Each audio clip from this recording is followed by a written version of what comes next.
오늘의 주제는 민수기 키아즘 구조 분석입니다.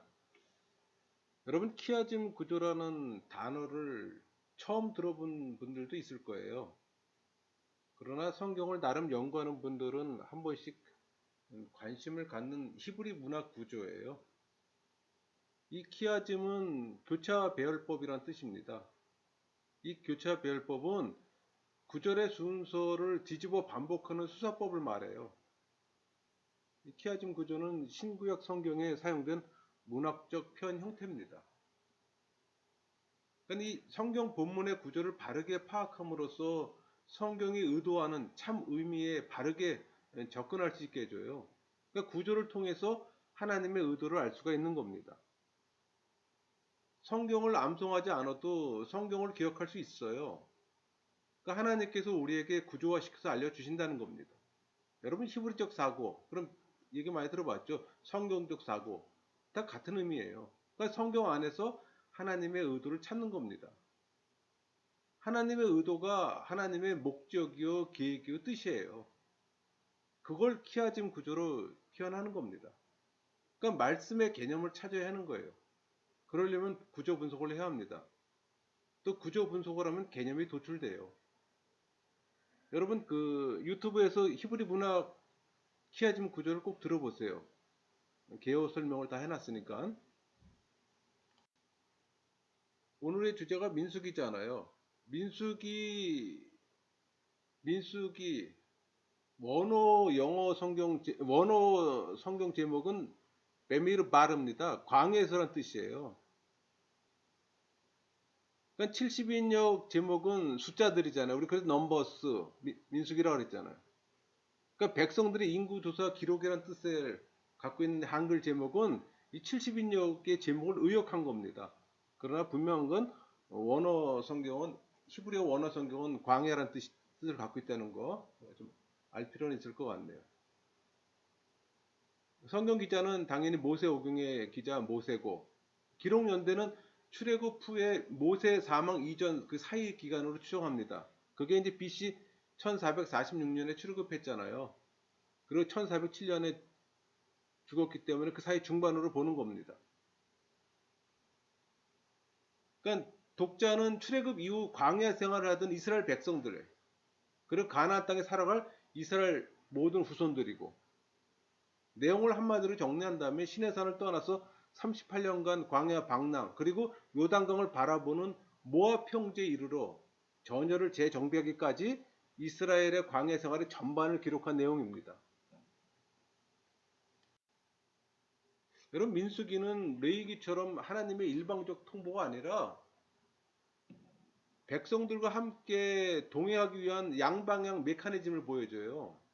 그러니까 하나님과의 동행은 단순한 동행이 아니라 절대적 순종을 요구하는 동행이라는 걸 보여주는 겁니다. 그래서 불순종할 경우에는 하나님이 어떻게 대처하시는가를 잘 나타내주고 있어요. 그러니까 노예를 하나님의 백성으로 만들기 위해 하나님이 직접 경영하시고, 또 공동체의 리더십이 제사장에 위임되는 과정을 보여줍니다. 그러니까 모세를 세워서 백성을 위한 섬김과 중보로 리더 역할을 감당케 하고, 또 훈련 과정 속에서 백성들의 심리 상태를 아주 디테일하게 설명해요. 그러니까 한마디로 하나님과 동행하는 비결에 대해서 민수기에 잘 보여주고 있다는 겁니다.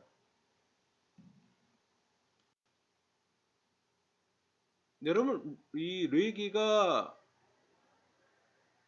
하나님의 사랑의 편지라면은 민수기는 하나님과의 데이트에 해당합니다. 그러나 절대적 순종을 요구하는 동행.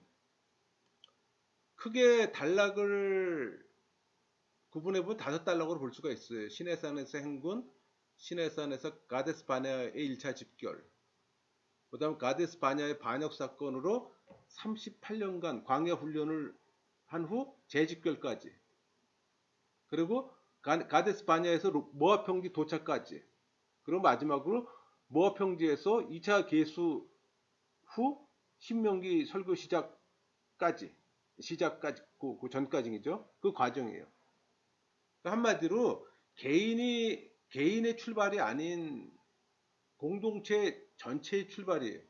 그러니까 공동체 구성원들의 생각이 아닌 오직 하나님 뜻에 따라 행진하고 지시하는 여정을 따라가는 것을 얘기하는 겁니다.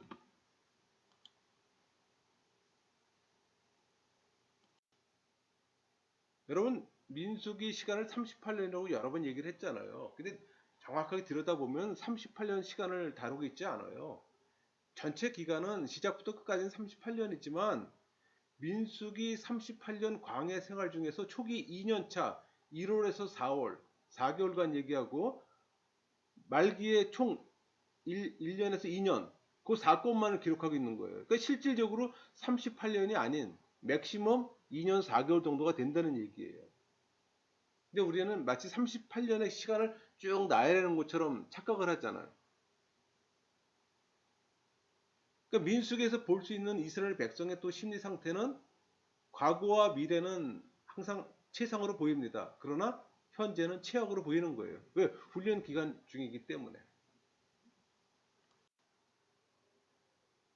민수기를 하나님과 동행하는 관점에서 보면 크게 5단락으로 구분할 수가 있어요. 그러니까 시내산에서 출발 준비 과정으로 정치 구조를 만들잖아요. 또 백성들을 계수하고 또 임무를 주고 또 정결케 하고 또 각자 역할을 줘요. 그리고 하나님과의 동행과 행진 순서를 통해 하나님의 인도하심을 볼 수 있고 또 불평과 불순종의 징벌이 주어집니다. 또 제사장의 리더십과 관련한 사건 사고가 또 나타나고 그럼에도 또 신실하신 하나님의 성품을 알게 하시고 기업 상속과 절기로 훈련시키시고 또 정비시킴을 볼 수가 있어요. 본론에 들어갈까요? 1장 장제목은 인구조사입니다.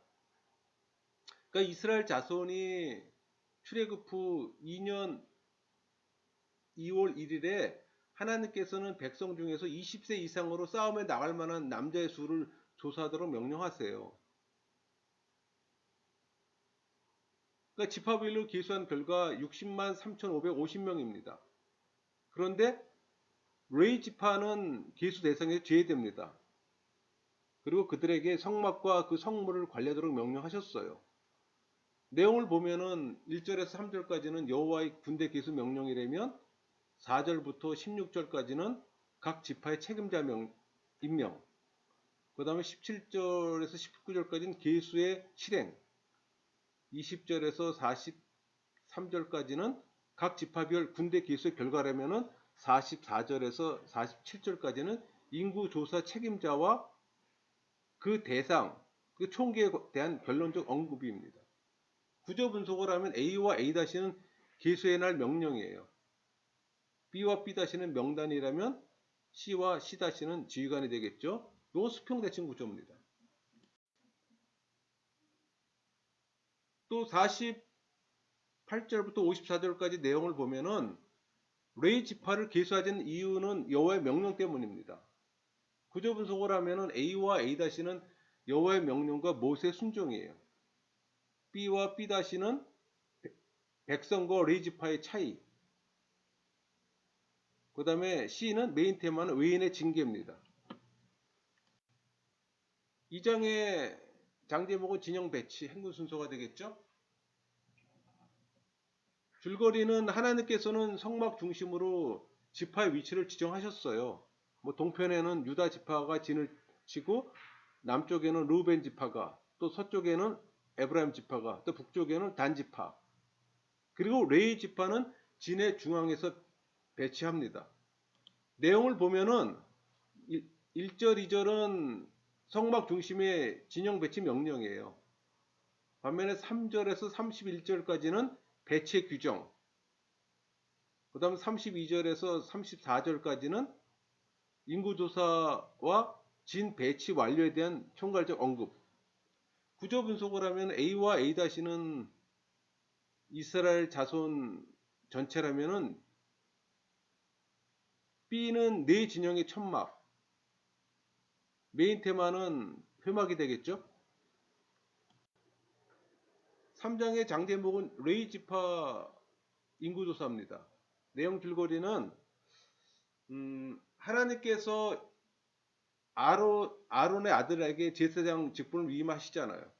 또 레위인들이 그들을 도와 성막 일을 하도록 명령하시고, 그리고 그 레위인을 택해서 이스라엘 자손의 처음 난 자들을 대신케 하십니다. 그 레위 자손을 계수해서 진의 위치를 정하시며 또 각각의 맡은 임무를 말씀하셨어요. 그 레위인보다 초과된 장자들을 대속하기 위해서 또 속전을 거두도록 명령하십니다. 내용을 보면은 1절에서 13절까지는 레위인의 수장 아론 가문의 소개와 레위인 구별의 기본 목적과 구별 근거입니다. 14절에서 39절까지는 레위 지파의 계수와 계보별 기본 직무 편성, 또 40절에서 51절까지는 이스라엘 모든 장자와 레위 지파의 총수와의 차이분에 대한 속된 봉헌으로 인한 레위 지파 구별의 완성을 보여줍니다. 구조 분석을 하면은 A와 A-는 아론의 제사장과 그 자손들이라면 B와 B-는 첫 번째 태어난 모든 자들을 대신한다는 표현하고, C와 C-는 레위 자손의 계수라면은 D는 성막의 사면이 될 겁니다. 메인 테마는 아론의 아들 엘르아살은 레위인의 지휘관들의 어른이 된다는 내용입니다. 4장의 장제목은 레위 지파 업무가 되겠죠. 내용 줄거리는 그 레위 자손 중에서 고아 자손을 택해서 또 성막 내 기분을 또 운반하도록 명령하세요. 단 성물에 손을 대서는 안 되는 겁니다. 그것을 포장하고 있는 덮는 일은 또 아론과 그 아들들이 행했어요. 그러니까 모세와 아론은 30세 이상 50세까지 회막 종사에 일할 만한 사람을 고아 자손, 게르손, 무라리 자손 중에서 계수했습니다. 내용을 보면은 그 1절부터 20절까지는 고아 계열의 그 계수 명령과 행군시 업무 지시라면은 21절부터 28절까지는 게르손 계열의 계수 명령과 행군시 업무 지시, 또 29절에서 33절까지는 무라리 계열의 계수 명령과 행군 지시 업무 지시가 됩니다. 또 34절에서 49절까지는 레위인의 성막 봉사 자격과 계수 결과. 구조 분석을 하면 A와 A-는 고라가 된다면 B와 B-는 게르손이 될 것이고, C와 C-는 무라리가 되겠죠. 요건 수평 대칭 구조예요.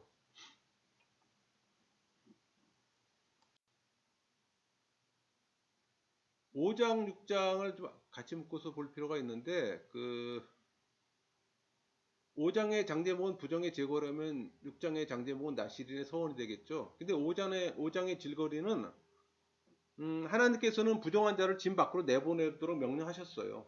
또 이스라엘 자손이 죄를 범하면 죄를 자복하고 그 값을 치러야 합니다. 그건 지금도 마찬가지예요. 만일 어떤 사람의 아내가 남편을 두고 타인과 동침하거나 남편이 아내를 의심하게 되면 그 아내는 제사장으로부터 판결을 받아야 합니다. 6장의 줄거리는 나시린의 소원을 하고 몸을 구별해 여호와께 드리려는 자는 구별하는 동안 부정한 것으로부터 철저히 분리되어야 합니다. 또 그 기한에 차면은 여호와께 속죄제와 화목제, 소제, 전제를 드려야 하는 거고, 또 여호와께서는 제사장을 통해 또 이스라엘 자손을 축복했어요. 우리 나시린이라는 단어 나오잖아요. 성별하다는 단어에서 유래된 말이에요. 그래서 성별, 헌신, 구별된 자를 의미합니다. 그러니까 개인이 자원에 소원하고 몸과 삶을 일정한 기간 동안 규례를 지키며 또 헌신하고, 또 포도주와 독주를 멀리하고 머리를 자르지 않고 시체를 가까이 하지 않아야 하는 겁니다. 5장, 6장 내용을 보면은 그 5장 1절에서 10절까지는 손해배상 규례의 기본 원칙과 제사장 기본 분깃에 대한 언급입니다. 11절에서 31절까지는 남편과 아내 사이에 의심하는 법, 의심의 법이죠. 그 다음에 6장 1절부터 21절까지는 그 나시린의 소원법, 22절에서 27절까지는 제사장의 축도법이에요. 그러니까 구조 분석을 하면 A와 A-는 주님 말씀의 실현이라면 B와 B-는 배상에 관한 규칙이 될 것이고, 메인 테마는 불결함의 심판이 될 겁니다. 7장의 장제목은 봉헌 예물이 되겠죠. 줄거리는 그 여호와께서 족장들에게 하루 한 사람씩 제단의 봉헌 예물을 바치도록 명령하세요. 왜? 회막 봉사에 쓰여지게 하기 위해서. 그 순서는 유다, 이사갈, 스불론, 루벤, 시므온, 갓, 에브라임, 므낫셋, 베냐민, 단, 아셀, 납달리 지파 순으로 그 족장의 아들들이 예물을 드리게 했습니다. 그 내용을 보면은 1절부터 3절까지는 각 지파 족장들이 1인당 소 한 마리와 2인당 수레 하나씩 수레 6개와 소 12를 예물로 바칩니다. 4절부터 9절까지는 족장들이 예물로 바친 성막 운반 기구를 성막 관리와 운반 담당자들인 레위인에게 분배해요. 10절에서 88절까지는 12지파 족장들이 각각 하루씩 번갈아 드린 이 번제단 봉헌 예물과 여호와의 연납입니다. 구조 분석을 하면 A와 A-는 12지파의 헌물이에요. 메인 테마는 헌물이 레위인에게 주어집니다.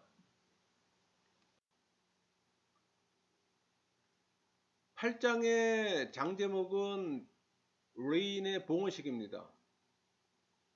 내용 줄거리는 여호와께서 아론에게 등불을 등대 앞으로 비추도록 명령하세요. 이 등대는 바깥 세상과 완전히 차단된 성소 안을 비추게 하는 역할을 하잖아요. 또 여호와께서는 모세에게 레위인을 택해 정결케 하고 또 그들로 하여금 이 속죄 제물과 번제물을 여호와께 드려 또 속죄하게 하십니다.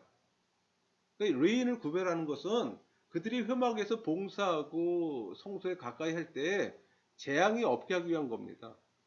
그러니까 내용을 보면 1절부터 4절까지는 등불 점화와 등잔대에 대한 설명이라면 5절부터 12절까지는 레위인의 정결 레위식 명령과 레위인 기념제사 규례입니다. 13절에서 15절까지는 레위인의 구별과 예식을 통한 레위인 사역 개시 명령이에요.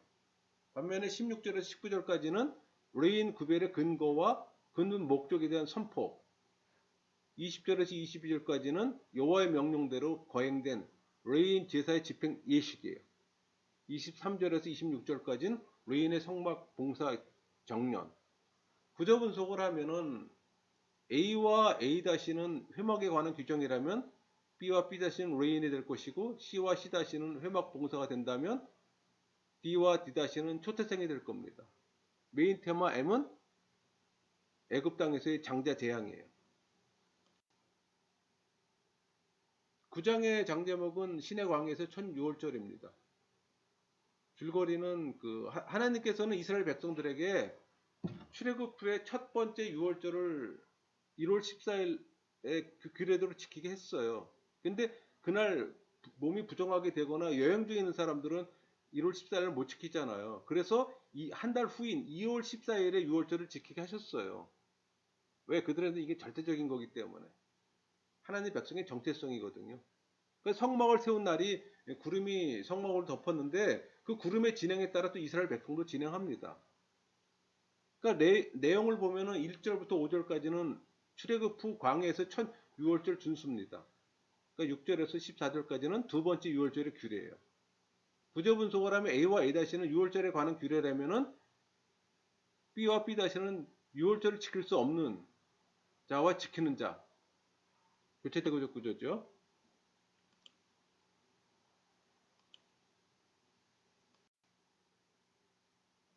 내용을 보면은 그 15절에서 16절까지는 구름 기둥과 불 기둥이 성막에 임합니다. 그 17절부터 23절까지 내용은 그 이스라엘이 광야에서 오직 구름 기둥과 불 기둥의 인도에 따라 생활하는 내용이에요. 구조 분석을 하면은 A와 A-는 이스라엘 자손들은 구름에 따라 행동한다면은 B123은 주님의 명령에 복종합니다. 이건 특별하게 수평대칭 구조로 이루어졌죠. 10장의 장제목은 신의 광야를 출발하는 거예요. 그러니까 내용 줄거리를 보면은 여호와께서는 은나팔 2개를 만들어 백성들을 모으고 또 진을 이동시키고 전쟁할 때 신호로 사용케 하셨어요. 그러니까 이스라엘 백성이 신의 광야를 출발할 때 순서대로 진행했는데 언약궤를 맨 앞에 세우고 그 위에는 여호와의 구름이 덮였어요. 그러니까 모세는 광야 생활에 익숙한 처남 호밥에게 그 동행할 것을 요청합니다. 그러니까 1절부터 10절의 내용을 한마디로 정리하면은 회중 소집과 행군 지시의 전달을 위한 은나팔 신호 규정이에요. 구조 분석을 하면 A와 A-는 일상 나팔이라면 B와 B-는 전쟁 나팔이 될 것이고, 메인 테마 C는 그 나팔은 아론의 자손인 제사장들이 부는 겁니다. 11절에서 28절까지 이 내용을 보면은 11절에서 13절까지는 시내산 출발과 바란 광해 도착이라면 14절부터 27절까지는 이스라엘이 행군 시 취한 순서에 대한 구체적 설명이에요. 또 28절은 행군 순서 설명을 끝맺는 말이고, 구조 분석을 하면 A와 A-는 이스라엘 자손의 행진이라면 B, 1, 2, 3, 4는 각 세부적이게 되겠죠. 10장 29절에서 32절 요 내용을 보면 29절은 모세가 처남 호밥에게 가나안 정복 전쟁에 함께 동행할 걸 요청하잖아요. 근데 30절에 호밥이 고향을 가겠다며 또 모세의 요청을 일단 거절합니다.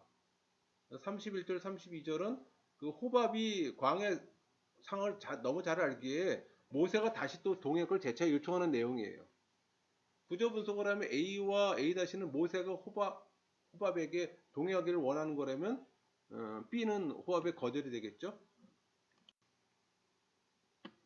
33절에서 36절까지 내용을 보면 그 이스라엘의 광야 행군을 앞서간 그 언약궤 인도입니다. 그러니까 A와 A-는 언약궤에 떠날 때와 쉴 때가 되겠죠. 11장의 장제목은 백성들의 불평이에요. 내용을 보면은 그 백성들이 여호와께 불평하고 또 모세에게 만나에 대해 불평하자 모세는 여호와께 이 백성을 혼자 맡기는 너무 어렵다고 호소합니다. 그 여호와께서는 이에 대한 응답으로 그를 도울 장로 70인을 세우도록 명령하세요. 그리고 백성들에게 매출하기를 내려주시고 또 그들에 대해 진노하시고 또 큰 재앙을 내리십니다. 그러니까 내용을 보면은 1절부터 3절까지는 디베라 원망 사건이에요. 4절부터 9절까지는 만나의 실증난 백성들의 불평과 만나에 대한 요약 설명이라면 10절부터 15절까지는 여호와를 향한 모세 탄식, 그럼 16절에 23절까지는 모세 탄원에 대한 여호와의 응답이에요. 24절에 30절까지는 70인 장로의 선정과 엘닷과 메다스 예언 사건이라면 31절부터 35절까지는 메추라기의 공급과 탐욕자들에 대한 징벌로 인한 만나 불평 사건의 종결과 하사롭게 도착하는 내용입니다. 구조 분석을 하면 A와 A-는 땅의 이름과 재해가 된다면 B와 B-는 음식 제공이 될 것이고 C와 C-는 모세의 원함, D는 영이 임하는 내용이라면 E와 E-는 하나님의 전능함이죠.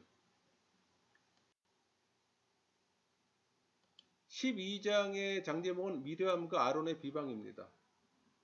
줄거리는 그 모세가 구수 여자를 취한 것을 보고 아론과 미르암이 비방하잖아요. 그런데 그들의 비방은 모세가 지닌 특권을 시기한 겁니다. 결국 두 사람의 비방은 모세의 권위를 인정하신 하나님에 대한 도전으로 간주되고 또 하나님께서는 그들을 책망하시고 나병을 내리셔서 7일 동안 진 밖에 가두시는 내용입니다. 내용을 보면 1절부터 3절까지는 미리암과 아론의 모세 비방 사건이 발생이라면 4절부터 8절까지는 당신의 종 모세를 위한 여호와의 변호예요. 10절에서 16절까지는 미리암의 문둥병 발병과 모세의 중보기도로 인한 문제 해결 및 행군의 재개. 구조 분석을 하면 A와 A-는 미리암이 될 것이고 B와 B-는 여호와의 부르심이라면 C와 C-는 여호와의 말씀이 됩니다. 13장의 장제목은 가나안 정탐과 보고가 되겠죠. 내용 줄거리는 그 여호와께서 각 지파 중에서 한 사람씩 뽑아요. 그래서 12 정탐꾼을 선출해 갖고서 가나안 땅 정탐하도록 명령하시잖아요.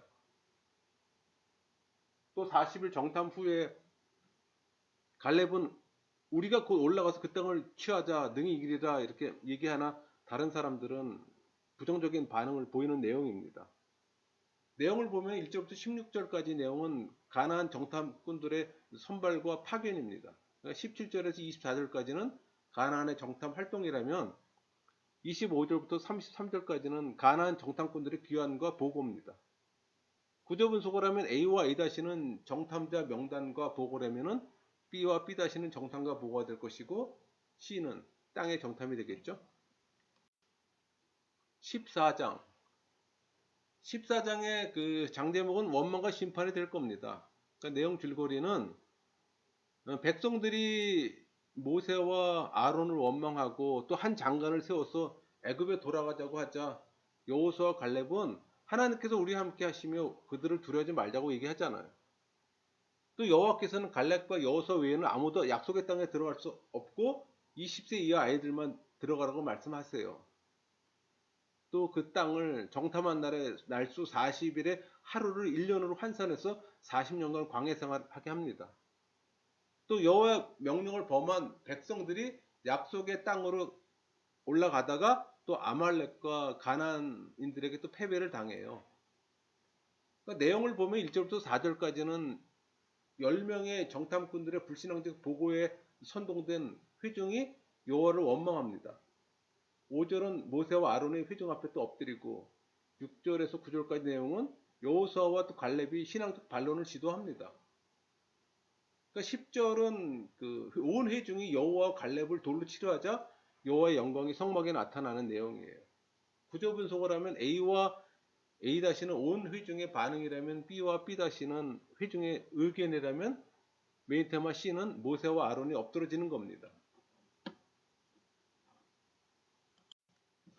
11절에서 35절까지 내용을 보면은 11절, 12절은 반역하는 이스라엘에 대한 여호와의 진노입니다.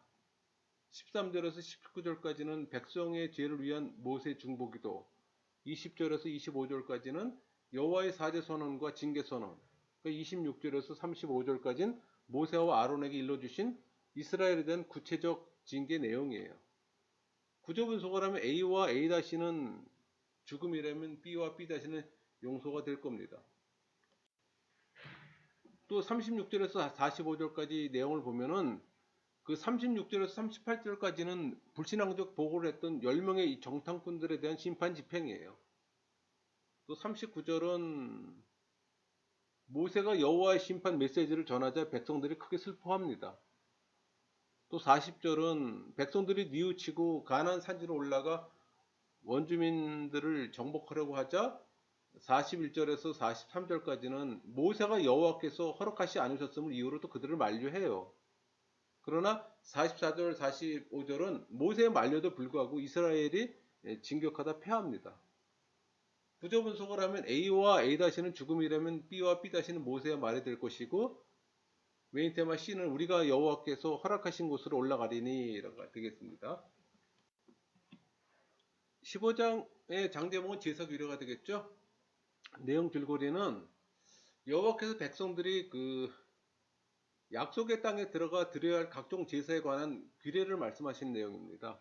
그리고 안식일을 범한 자들을 돌로 쳐 죽이라고 또 명령하세요. 내용을 보면은 1절부터 2절은 가나안 입성 후 드려야 할 소제와 전제 규례에 대한 서론이라면 3절부터 12절까지는 각종 제사에 동반되는 소제물과 전제물의 분량입니다. 또 13절에서 16절까지는 가나안 입성 후 드려야 할 소제와 전제 규례는 모두에게 동일하게 적용된다는 내용이고 17절에서 18절까지는 가나안 입성 후 드려야 할 첫 소산의 거제 규례 서론이에요. 19절에서 21절까지는 첫 소산의 그 거제 규례의 내용이라면 22절에서 28절까지는 부지중 범죄의 경우 속죄제 규례입니다. 29절에서 31절까지는 고의로 범죄한 자에 대한 심판의 경고. 구조 분석을 하면은 A와 A-는 살게 할 땅에 들어가는 내용이라면 B와 B-는 제사에 관한 규정, C와 C-는 너희에게나 거류하는 타국인에게나 같은 율례라는 내용이 되겠죠. 32절에서 36절까지 그 내용을 보면은 32절에서 34절까지는 광야 생활 중 어떠한 자가 안식일에 나무를 함으로써 의도적으로 안식일을 범하는 내용이에요. 또 35절은 여호와께서 안식일을 범한 자를 진 밖으로 내서 돌로 쳐 죽이라고 명령하시는 내용이라면은 36절은 온 회중이 여호와의 명령대로 그를 진 밖으로 끌어내서 돌로 쳐 죽이는 겁니다. 구조 분석을 하면 A와 A-는 사람의 반응이라면 B는 여호와의 말이 되겠죠. 37절에서 42절까지 내용을 보면은 수평대칭 구조죠. 그러니까 37절, 38절은 옷단술 장식 규례의 내용이라면 39절에서 40절까지는 옷단술 장식의 목적이고 41절은 규례를 주시는 분은 이스라엘을 애굽에서 인도해낸 하나님을 또 강조하는 내용이고 구조 분석은 A와 A-는 명령이 된다면 B는 대다가 B와 B-는 대다가 되겠죠. 16장의 장제목은 고라의 반역입니다. 내용 줄거리는 고라가 당을 짓고 모세와 아론을 거스리잖아요. 또 여호와께서 그들을 심판하시고 그리고 다음날 백성들이 또 모세와 아론을 원망을 하자 여호와께서도 연병으로 심판하세요. 이것은 하나님이 세우신 권위와 그분이 위임하신 직분에 대한 인간적 도전과 욕망 그리고 하나님의 심판을 다루고 있는 내용입니다.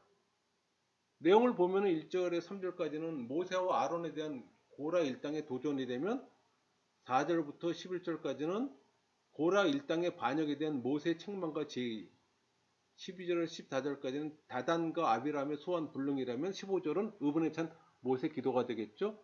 16절에서 19절까지는 하나님의 종을 가리기 위한 모세 거듭된 제의와 회중의 집합 20절에서 24절까지는 전 이스라엘에 대한 하나님의 심판 의지와 모세 중보기도 25절에서 27절까지는 반역자들과 회중의 분리 28절에서 30절까지는 여호와의 심판에 대한 모세의 경고 31절에서 35절까지는 반역자들에 대한 여호와의 자연적 심판 36절에서 50절까지는 반역자들의 향로 처리 지시와 또 고라 일당의 죽음에서 시작된 이 백성들의 원망에 대한 여호와의 심판과 아론의 중보 사역이 될 겁니다. 구조 분석을 하면은 A와 A-는 고라의 반란이 될 겁니다. B와 B-는 거룩이고 C와 C-는 죽음이라면 D와 D-는 모세의 말이 되겠죠. 그 다음에 E와 E-는 반역자들의 대면 F와 F-는 여호와의 말이라면 G는 메인 테마는 모세의 탄원이 되겠죠.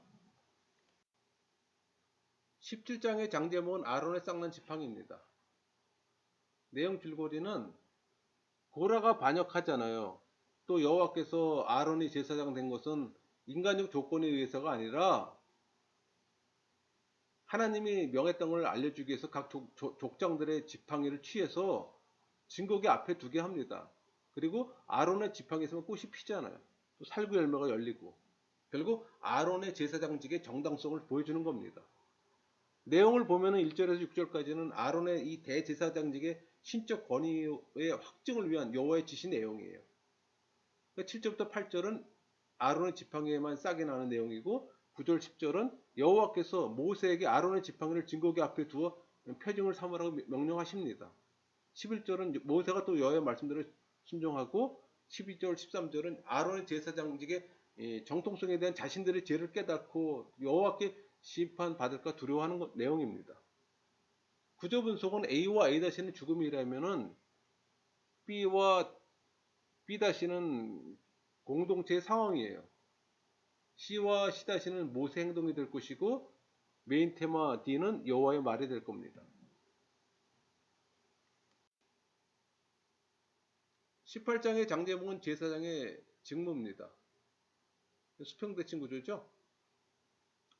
내용 줄거리는 이 18장도 이 고라 반역에 관계되는 내용이에요. 거기 계속 이어지는 건데 제사장과 레인의 임무, 뭐 그들의 분깃, 레인 그 11조에 관한 내용입니다. 내용을 보면은 1절부터 7절까지는 제사장과 레인 기본 직무의 강조라면은 8절부터 19절까지는 제사장 목에 대한 강조고 또 20절에서 24절까지는 이스라엘 백성이 바치는 11조를 레인의 목으로 또 주는 겁니다.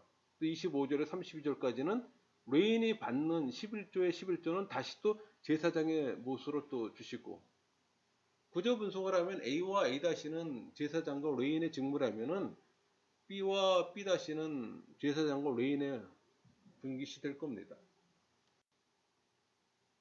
19장의 장제목은 정결구례죠. 내용 줄거리는 시체 때문에 부정하게 되는 것에 대한 그 정결구례와 그 과정을 말씀하세요.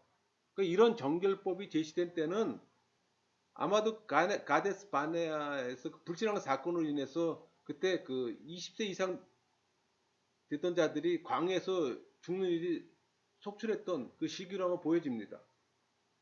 그러니까 하나님께서 이 까다로운 정결 규례를 명령하신 것은 하나님의 속성은 절대 거룩이잖아요.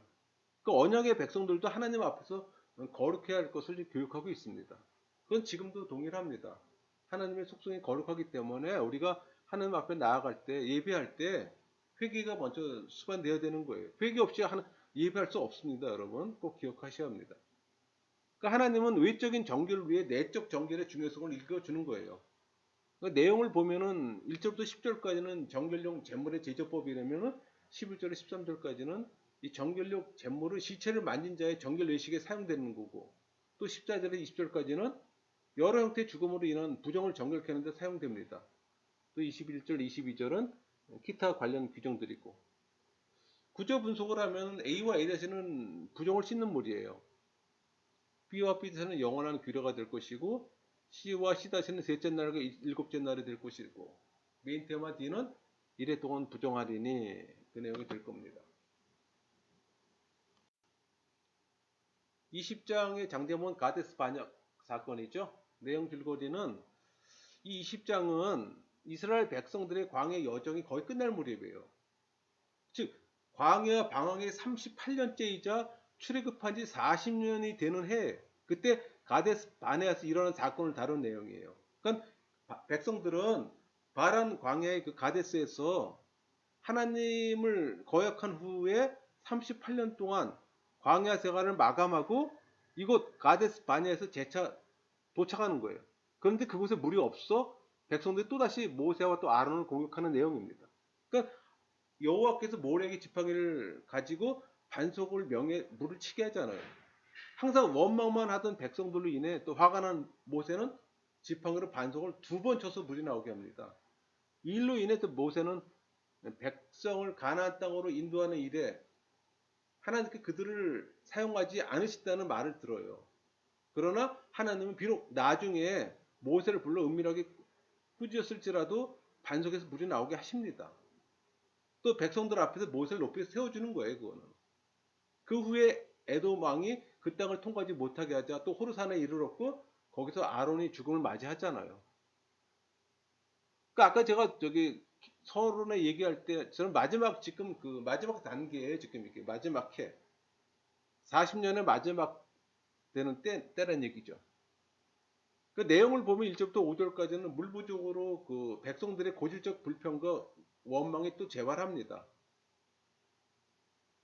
6절에서 8절까지는 여호와의 응답이라면은 9절에서 11절까지는 물이 솟게 하는 과정에서 모세와 아론의 실수, 또 여호와의 조처가 되겠죠.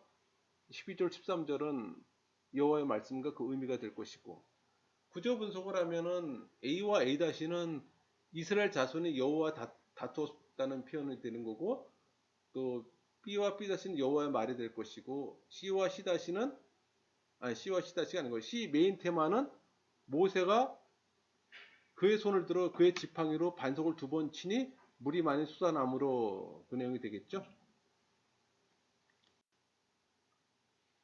14절에서 21절까지 수평대칭 구조입니다. 그러니까 14절에서 17절까지는 모세가 에돔 왕에게 사자를 보내 이스라엘의 에돔 그 땅을 통과하기를 요청하잖아요. 근데 18절, 20절은 에돔 왕이 또 모세 요청을 단을 거부합니다. 21절은 에돔 왕의 거부로 인해 또 이스라엘이 돌아가요. 구조 분석은 A와 A-는 땅을 지나가기를 요청하는 내용이라면 B와 B-는 거절이 되겠죠. 22절에서 29절까지도 동일하게 수평대칭 구조입니다. 22절은 이스라엘 자손이 가데스에서 진행해 호르산에 도착하는 내용이라면 23절에서 26절까지는 여호와께서 호르산에서 아론의 죽음을 예언하십니다.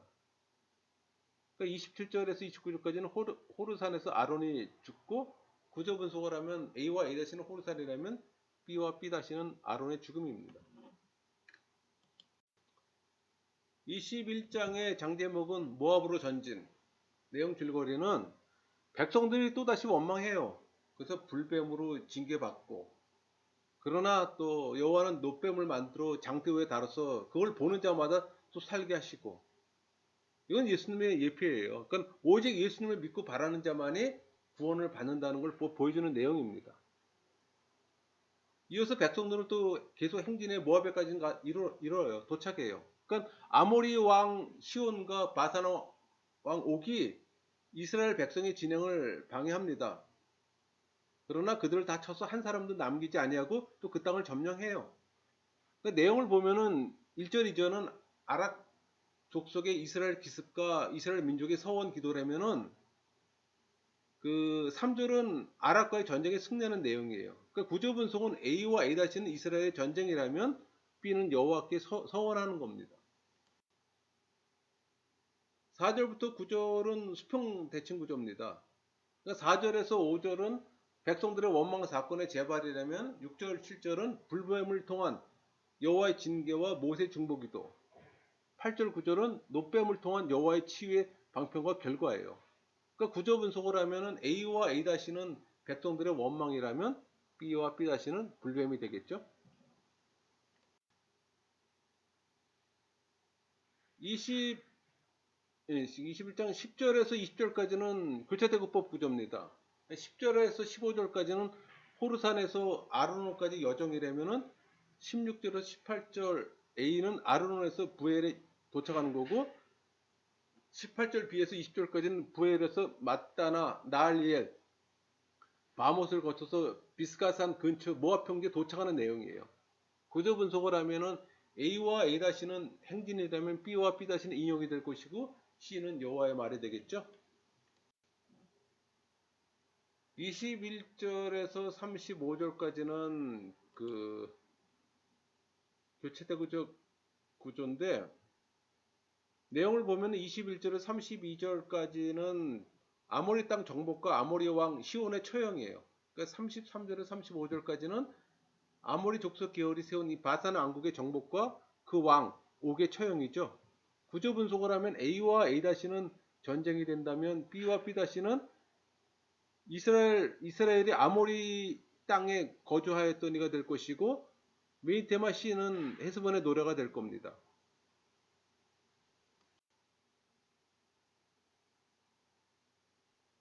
22장의 장제목은 발락에게 유혹받는 발람 될 겁니다. 그 내용 줄거리는 그 이스라엘 백성들의 승전 소문을 듣잖아요. 그 모압왕 이 발락은 두려워하는 거예요. 또 그들을 저주하도록 또 메소포타미아 지역에 있는 발람에게 요청합니다. 근데 이 발람은 그 전에 이미 하나님 말씀을 듣고 그 요청을 거절해요. 근데 물질에 그 눈이 어두워서 이 두 번째 요청에 또 응합니다. 그 발락에게 가는 길에 여호와의 사자를 또 보지 못하게 되자 하나님께서는 나귀를 통해 또 발람을 깨우쳐 주므로 오직 여호와께서 이르는 말만 또 하도록 역사하십니다. 그러니까는 내용을 보면은 모압왕 발락이 1차 발람 초청이에요.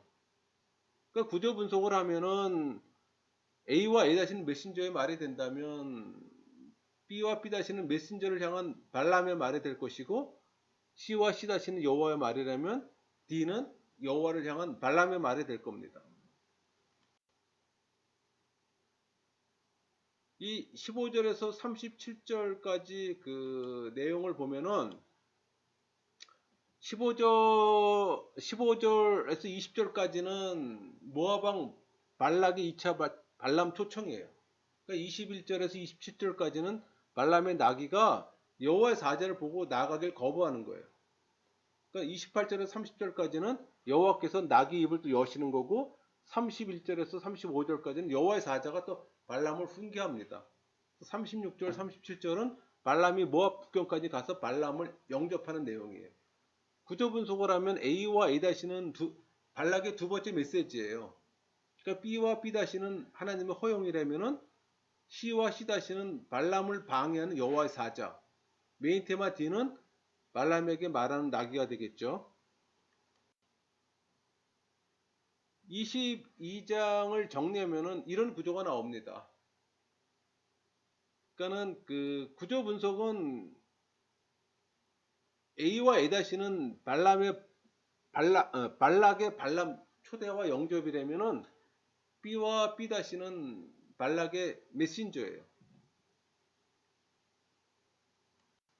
23장, 24장은 장제목은 발람의 예언이 될 겁니다. 내용 줄거리는 발람은 여호와의 말씀대로 이스라엘을 축복하고 예언해요.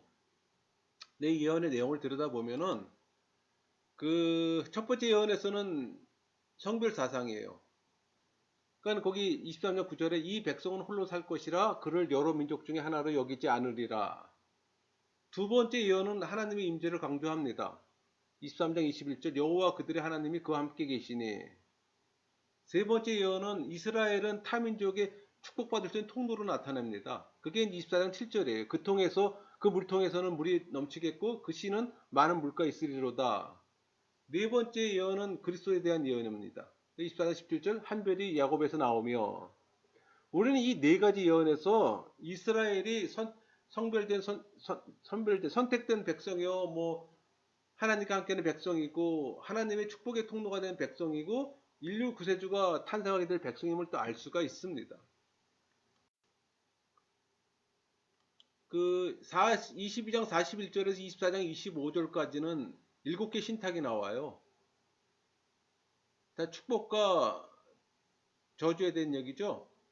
그건 A와 A 1, 2, 3, 4, 1, 2, 3, 4, 5, 6은 축복과 멸망의 신탁이라면은 B는 한 별이 애굽에서 나오며라는 구조를 갖게 됐죠. 그래서 이런 걸 우리 점특법적 반복 이중 구조라고 보통 얘기를 합니다.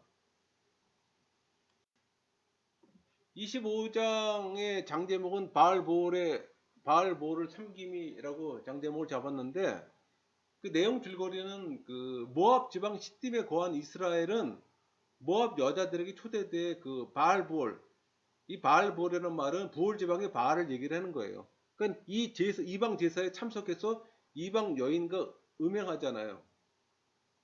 이 일로 인해서 또 연병으로 이스라엘을 징계해 2만 4천 명이 죽습니다. 또 아론의 손자 미나스가 이 간음한 남녀를 죽이자 연병은 또 끝쳐요. 또 하나님의 평화 언약이 선포되고 또 여호와께서 모세에게 미디안인들을 치도록 명령하는 내용이에요. 여러분 이방 제사, 이 신전의 제사는 섹스가 수반이 됩니다.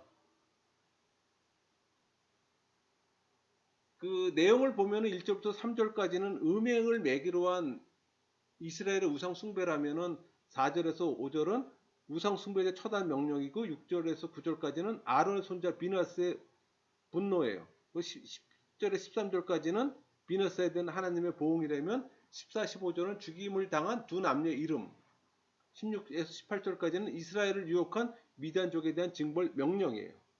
구조 분석을 하면은 A와 A-는 배기와 멸망이라면 B와 B-는 죽이라는 여호와의 명령입니다.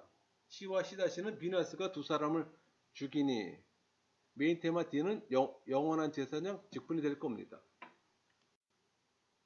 26장의 그 장제목은 인구조사입니다. 줄거리는 백성들이 모압 광야에서 가나안 땅에 들어가기 전에 행한 인구조사예요. 이것은 가나안 땅을 정복하기 위한 그 군사력의 점검을 그 목적으로 실시한 그 1차 인구조사는 성격이 좀 달라요. 그러니까 가나안 땅 정복을 위한 재무장과 가나안에서의 유업 분배 원칙 수립을 위해서 실시되는 겁니다. 그러니까 1차 인구 조사와 비교해 볼 때 총 인구가 오히려 감소할 것을 알 수 있어요. 그러나 유다, 이사갈, 스불론, 므낫세, 베냐민, 단, 아셀 지파는 증가합니다. 반면에 시몬 지파는 많은 감소가 있어요. 왜? 부월 사건 때문에. 그러니까 유다 지파의 증가와 가장 많은 인구수는 야곱이 유다 지파에 내린 예언적 축복에 따라서 그 형제의 우두머리가 되게 충분했던 겁니다. 그러니까 내용을 보면은 1절에서 4절까지는 2차 군대 개수 명령이라면 5절에서 52절까지는 각 지파별 2차 군대 개수 결과예요. 그러니까 52절에서 56절까지는 가나안 땅 분배 기준 원칙이 제시되는 거고 57절에서 62절까지는 레이즈파의 계수, 63절에서 65절까지는 2차 군대 계수 전체를 끝맺는 말이에요.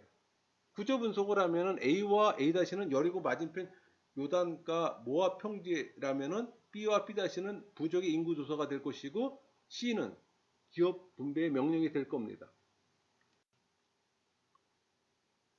27장 장제목은 딸의 상속권 후계자 여호수아 지명이라고 해놨는데 이 줄거리는 그 27장은 가나안 영토 분할에 있어서 분배의 원칙으로 인해 생겨난 그 상속 문제가 제기되는 내용입니다.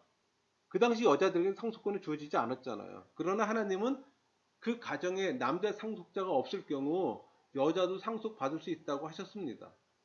또 모세의 후계자로 여호수아를 지명해요.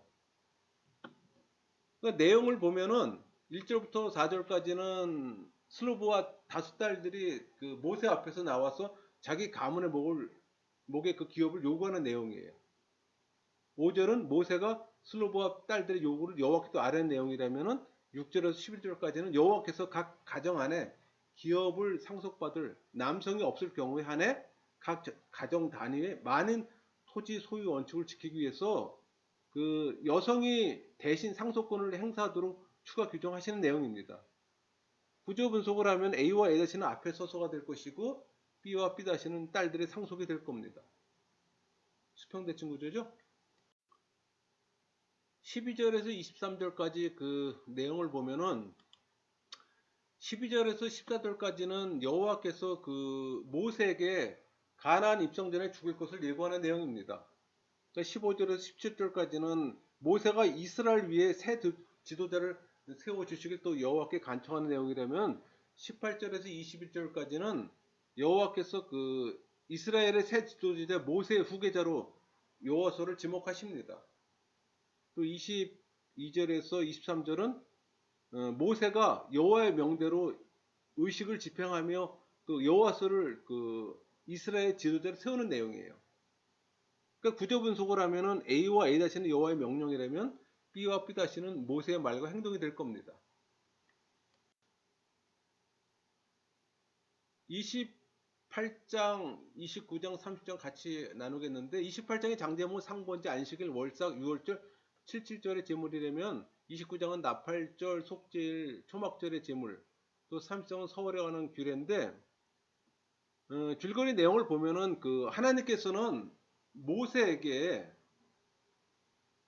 이스라엘 백성이 가나안 땅에 들어가서 지킬 제사 규례를 여러 절기와 더불어 또 통일된 조직적인 그 법전으로 완성해서 정리해주는 내용이에요. 이 서원에 관한 규례는 그 30장의 서원에 관한 규례는 27장에서 이미 언급됐습니다. 이 30장에서는 이 서원의 엄중성과 구속력 그리고 여자 서원에 관해서 말씀하신 내용이에요. 이걸 구조 분석을 하면 A와 A-는 여호와의 명령이 된다면 B와 B-는 규례가 될 것이고 C와 C-는 규례의 결론입니다. 31장의 장제목은 미디안 정복이 되겠죠. 그 31장의 줄거리는 이 31장에서는 그 백성들이 발람의 끼로 인해서 자신들을 타락시켰던 미디안인들을 무찌릅니다. 또 승리의 영광을 하나님께 돌리는 장면이 기록되어 있어요. 그러니까 이스라엘이 수행했던 이 전쟁은 단순한 보복전이 아니라 하나님의 명령에 의해서 이루어진 성전이었어요. 그러니까 요단 동편의 여러 족속들에 대한 정복 과정에 대해서 과감히 생략합니다. 미디안 정복만 여기 소개하는 이유는 미디안들이 당시 이스라엘을 타락하게 한 장본이었기 때문에 또 싸움에서 탈취한 이 전리품을 절반은 싸움에 참여했던 자들에게 주고 나머지는 회중에게 나눠주는 내용이에요. 그러니까 내용을 보면 1절에서 12절까지는 미디안 전쟁의 발발이라면 13절에서 24절까지는 모세의 진노와 미디안의 멸종 명령과 이스라엘 군의 정결례 지시입니다. 그러니까 25절에서 54절까지는 미디안 정복 전리품의 분배와 승전 감사 예물의 봉헌이에요. 구조 분석을 하면 A와 A-는 군인이 될 것이고 B와 B-는 전리품을 얻다는 것이 될 것이고 C와 C-는 전리품에 관한 명령하는 내용이에요. 그러니까 메인 테마 M은 정기라고 하는 명령이 될 겁니다. 32장의 장제목은 요단 동편 분배입니다. 그러니까 줄거리는 요단강 동편을 정복함으로써 가나안 입국의 발판을 마련해요. 그러니까 이스라엘 백성 가운데 또 하나님의 거룩하신 명령을 망각하고 이 정복의 땅에서만 거주하길 원하던 자들이 또 생겨났어요. 그게 루벤 갓지파였단 말이에요. 그러니까 루벤과 갓지파 사람들이 더 이상 정복 전쟁에 참여하지 않고 현실에 만족하려고 했던 거예요. 이에 모세는 다른 형제들의 이 사기를 저하시키는 개인주의적 이 사고를 떨쳐버리고 하나님의 거룩한 역사에 동참할 것을 종용합니다. 또 그로부터 가나안 정복 전쟁에 참여할 것을 약속받고 반면에 요새는 요단 동편 땅을 갓, 루벤, 므낫세 반지파에게 분배해줘요.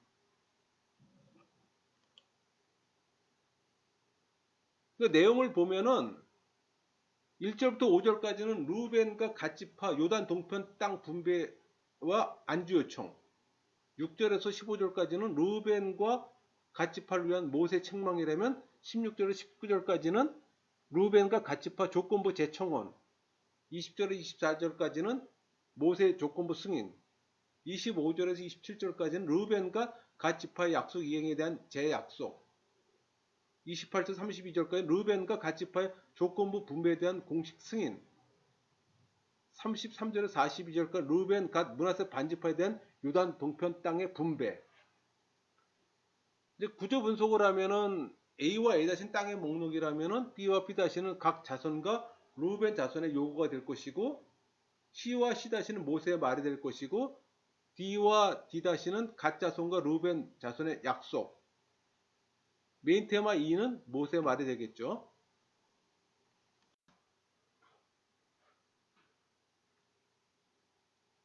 33장의 장제목은 광야 여정 요약입니다. 그러니까 애굽에서 모압까지 여정이에요.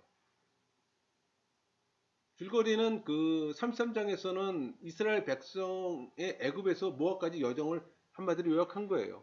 그러니까 이 여정은 인간의 실패와 범죄도 불구하고 하나님께서는 인생들에 대한 기대를 포기하지 않으시고 은혜를 끝없이 베푸심으로 당신의 거룩한 뜻을 이루어 가시는 일들에 대한 구속적 사건을 다루고 있는 내용입니다. 그러니까 애굽에서 모압까지 일주일 만에 갈 수 있는 거리였잖아요. 근데 불순종으로 인해서 40년의 시간이 걸렸던 겁니다. 34장 장제목은 가나안의 경계가 되겠죠. 내용은 여호와께서 가나안 땅의 경계를 말씀하셨고 땅의 분배에 조력할 각 지파 족장 10명을 선택합니다. 내용을 보면은 그 50절에서 56절까지는 가나안 정복 명령이라면은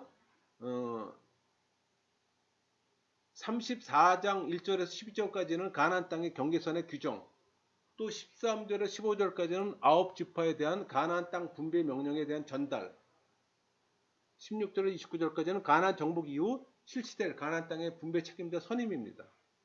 구조 분석을 하면은 A와 A-는 제비 뽑는 내용이라면 B와 B-는 명단이 될 겁니다.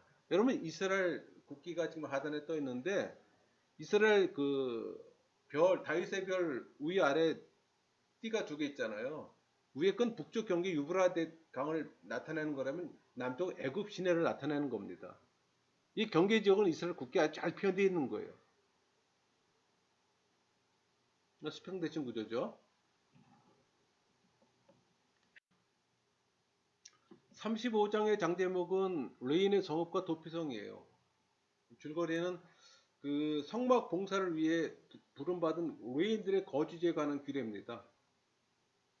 각 지파에게 땅은 지파에게 제공됐잖아요. 근데 48개 성읍이 주어졌고 그 중에 6개 성읍을 부지 중에 살인한 자들의 도피성이 되게 합니다. 그 내용을 보면 1절에서 8절까지는 이스라엘 각 지파 사이에 흩어져 살아갈 레인들을 위한 그 성읍 보장 규정이라면은 9절부터 34절까지는 도피성 규례에 관한 계시예요. 그 6 도피성의 지정이고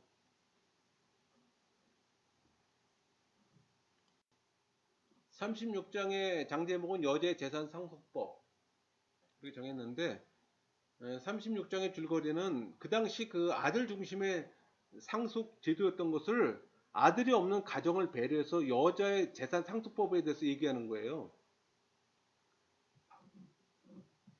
그 내용을 보면은 그 1절에서 4절까지 므낫세 지파 길앗 수령들이 그 슬로브압 딸들의 결혼으로 인한 기업의 귀속 문제를 제기하는 내용입니다.